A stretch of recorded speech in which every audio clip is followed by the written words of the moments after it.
what's your opinion on this potential TikTok ban? I oppose it. I oppose it on the grounds of free speech and civil liberties.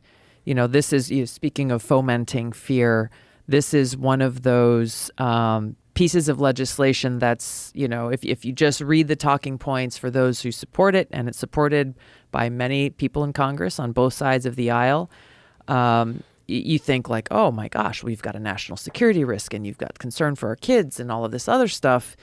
But when you actually read the language and understand the implications of what this legislation does, it's not really about TikTok at all. It's about government being able to choose what platforms are acceptable and what are not, and what we as Americans are able to either get information from or put information out.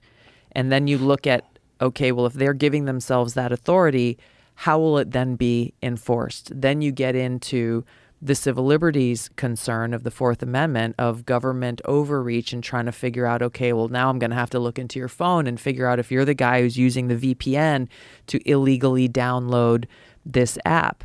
Then you're looking at, the designation is that if you have 20% or more ownership stake or stake in a business that has been designated by our government to be illegal because of its association with a foreign adversary.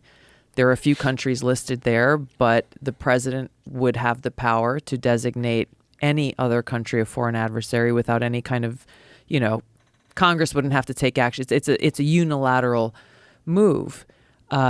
You are also implicated if you are someone who the government determines to be influenced by or connected with one of these countries that is a foreign adversary. And so, Elon Musk has talked about this. It is not outside of the realm of the not only possible, but the probable that if they wanted to say, okay, well, Elon Musk is doing business with this country that we don't like, and he also owns this platform called X should be shut down because of this association. I think Ron Paul said it best when he said that this legislation is the most, and I'm paraphrasing, but he said it's the most egregious violation of civil liberty since the Patriot Act was passed in the wake of 9/11. And when you look at the arguments that are being made around both of those pushes, they are very eerily similar in invoking national security concerns. And the language and the way that's written is intentionally vague, that puts far more power into the hands of the executive branch, just like the Patriot Act did, to single-handedly say, well, this is a good guy and this is a bad guy.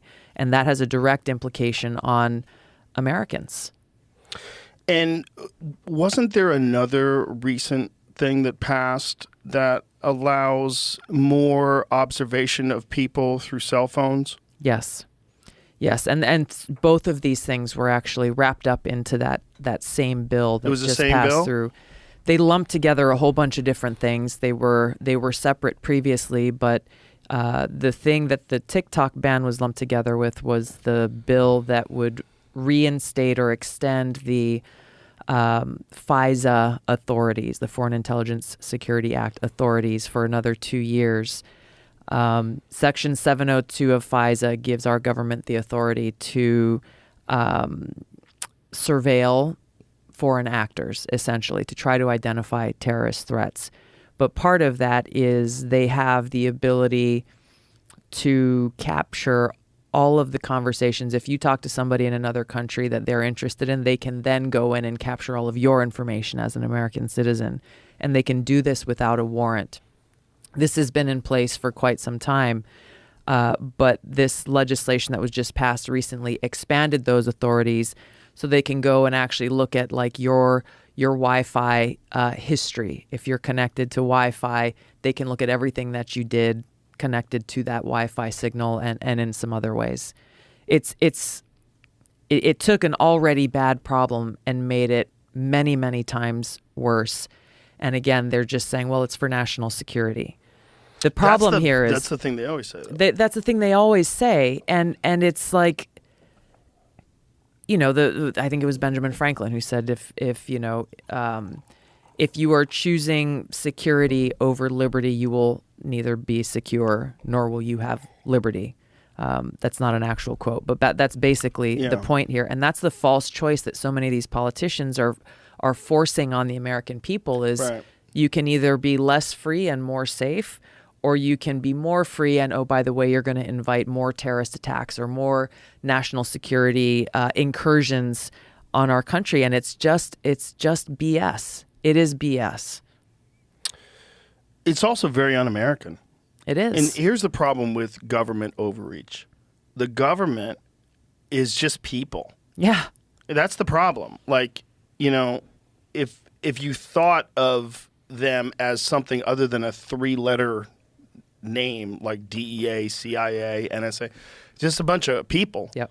You would go, well, why is this like the DEA? Why is this 10,000 people telling all these other people what to do? That sounds crazy. There's way more of them than there are of us. If it was just in this room and Jamie turns out to be the cop and he says, hey, I'm going to put you two in prison because I heard you like hemp. Yeah. You're like, Jamie, fuck off. That's crazy. Yeah. But if it's a government agency with a 3-letter name, you're like, oh, this is the government. Right. It's the government is just human beings. Yeah. And there's just a natural inclination that people in power have is to try to gain more power. Yes. Rich people want to get richer. Hot people want to get hotter. Like, that's what it is. It's like everybody wants to improve. Yeah. And the governments, they're in the business of telling you what to do, and they want to be better at that business. Yeah. And the best way is to be able to constantly be able to surveil everything you say and do. Right. And again, we shouldn't let them. No. And this is the problem. This is the problem is that every elected official swears an oath to support and defend the Constitution.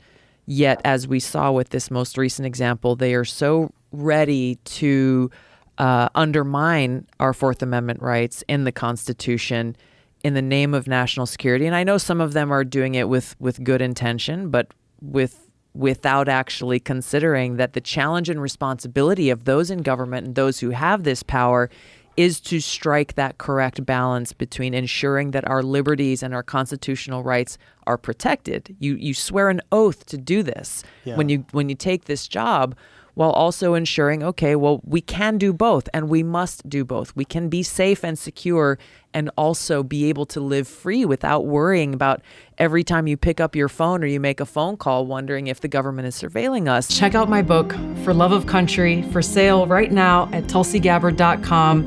And you can also order the audiobook that I narrated on Audible.